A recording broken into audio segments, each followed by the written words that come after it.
नेपाळमध्ये काय झालं ते आपण पाहिलंच असेल. नेपाळनंतर फ्रान्समध्ये पण झालं. आता या अगोदर बांगलादेशमध्ये घडलं, त्या अगोदर श्रीलंका, त्या अगोदर म्यानमार. मी कशासंबंधी बोलतोय हे एव्हाना तुमच्या लक्षात आलं असेल.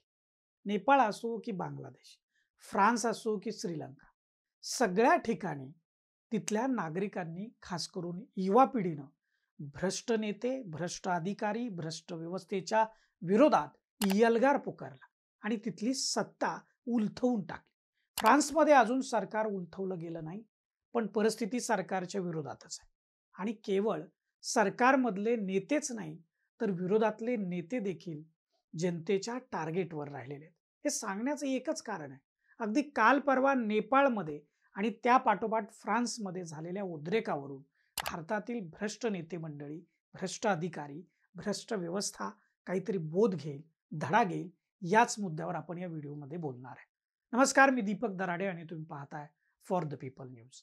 मंडळी, हा व्हिडिओ शेवटपर्यंत पहा आणि त्यानंतर तुमचं मत व्हिडिओच्या खालील कमेंट बॉक्समध्ये आवर्जून द्या.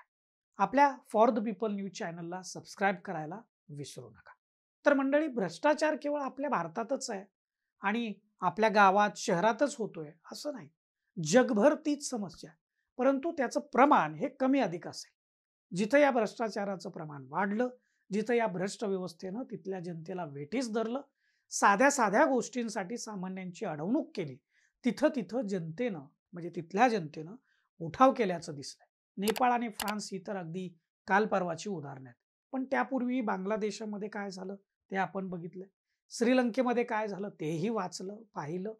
त्या देशातल्या सामान्य जनतानं दररोजच्या जगण्याशी हे संघर्ष करत असताना तिथल्या नेत्यांची, अधिकाऱ्यांची आणि भ्रष्ट मार्गाने पैसे कमवलेल्यांची मुलं ऐशो आरामात जगताना दिसत होती. या भ्रष्टाचारांचे कुटुंब, त्यांचे नातेवाईक यांच्याकडं महागड्या गाड्या, ब्रँडेड कपडे, त्यांची घरं, त्यांच्या राहणीमानाचा थाट, हे सगळं पाहून सामान्य जनतेमध्ये नाराजी वाढत गेली. त्या नाराजीनं हिमनगाचं टोक गाठलं आणि तिथं उद्रेक झाला. नेपाळमध्ये फेसबुक, यूट्यूब सारख्या सोशल मीडियाच्या 26 प्लॅटफॉर्मवर बंदी आणल्यानं तिथल्या झेन झी युवा पिढीनं आंदोलन केल्याचं अनेक जण सांगतायत. हे असं सांगणारे अर्धवट माहिती देत आहेत. सोशल मीडियावर बंदी आणल्यानं नेपाळमधल्या जेन झी युवा पिढी रस्त्यावर उतरली, हे खरं आहे.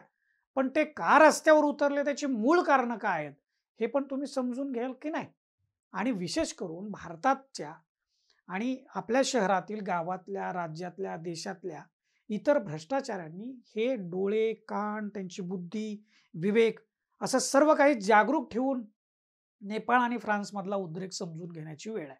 अन्यथा तिथं जे झालं, जसं झालं ते इथं इथल्या भ्रष्टाचारांसोबत होण्याची शक्यता नाकारता येणार नाही.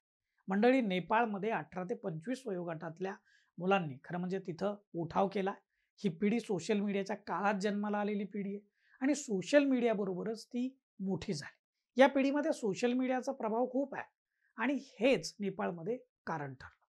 तिथल्या नेत्यांची मुलं, त्यांचा परिवार कसा राहतो, त्यांची ब्रँडेड कपडे, महागड्या गाड्या, परदेशातलं शिक्षण असेल, या संबंधीचे व्हिडिओ सोशल मीडियावरती व्हायरल होत होते. त्यातून नेपाळमधल्या या झेन झी युवा पिढीमध्ये एक प्रकारचा कॉम्प्लेक्स निर्माण होऊ लागला होता. नेत्यांची मुलं तशी आहेत आणि आपण असे काय? त्यांना सुविधा आहेत आणि आपल्याला का नाही? त्यांचं शिक्षण परदेशात आणि आपल्याला किमान शिक्षणही नीट मिळत नाही. त्यासाठी सुविधा नाही, शिक्षण झाल्यानंतर रोजगार नाही. यामुळं या झेन झी युवा पिढीमध्ये नाराजी वाढत गेली. नेपाळ सरकारच्या हे लक्षात आलं. देशातली झेन झी युवा पिढी नेत्यांच्या परिवाराबद्दलचे व्हिडिओ हे सोशल मीडियामध्ये व्हायरल करतायत आणि ते पाहून राग व्यक्त करतात. त्यांच्यात नेत्यांबद्दल, भ्रष्ट व्यवस्थेबद्दल द्वेष वाढतोय, हे नेपाळ सरकारच्या लक्षात येऊ लागलं आणि म्हणून सरकारनं तिथल्या या सोशल मीडियावरती म्हणजे तो कंटेंट जो क्रिएट होतोय तो कंट्रोल करण्यासाठी संबंधित कंपन्यांना सांगितलं, नोटीस दिली. त्यासाठी त्यांचे कर्मचारी, त्यांचे ऑफिसेस हे नेपाळमध्ये सुरू करण्यासाठी 3 सप्टेंबरपर्यंतची मुदत दिली होती.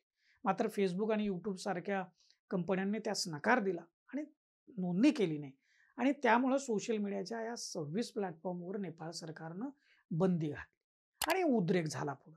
म्हणजे तुमच्या लक्षात आलं असेल की केवळ सोशल मीडियावर बंदी घातली म्हणून तिथं उद्रेक झालेला नाही, तर भ्रष्टाचार बोकाळला, नागरिकांना शिक्षण नाही, आरोग्य सुविधा नाहीत, रोजगार सारख्या किमान मूलभूत ज्या गरजा आहेत त्या सुद्धा मिळत नाहीत, म्हणून उद्रेक झालेला आहे. भ्रष्टाचाराच्या विरुद्ध तिथल्या जनतेनं रणसिंग फुंकलं आणि नेपाळची सत्ता एका दिवसामध्ये उलथवून टाकली. लोकांनी मंत्र्यांना अक्षरशः चोप दिल्याचं तुम्ही बघितलं. संसद पेटवली आहे, सरकारी कार्यालय फोडली. जे झालं, ज्या पद्धतीनं झालं ते निश्चितच चांगलं नाही झालं, परंतु तिथल्या भ्रष्ट व्यवस्थेनं नागरिकांवरती वेळ आणली. नेपाळमध्ये उद्रेक झाला, त्याच्या दुसऱ्याच दिवशी फ्रान्समध्ये जनतेनं सरकारी धोरणाच्या विरोधामध्ये उद्रेक केला, आंदोलन केलं. फ्रान्सचं सरकार हे श्रीमंतांसाठी धोरणं आखतंय असा प्रचार होऊ लागला आणि त्याचं रूपांतर जन आंदोलनामध्ये झालं. मंडळी, ही सगळी चर्चा करताना आपल्या डोळ्यासमोर आपल्या देशातली स्थिती येते, आपल्या आजूबाजूची स्थिती आपल्याला आठवते. आपल्याकडचे नेते अधिकारी ज्यांनी भ्रष्ट मार्गाने माया जमवली त्यांची परिस्थिती कशी आहे हे आपल्या सर्वांना माहिती आहे. आपल्या इथंही सामान्य माणसाची परिस्थिती ही फारशी वेगळी नाही.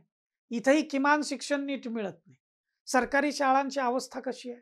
तिथं शिक्षकांची संख्या पुरेशी आहे का? दर्जेदार शिक्षण तिथं मिळतंय का?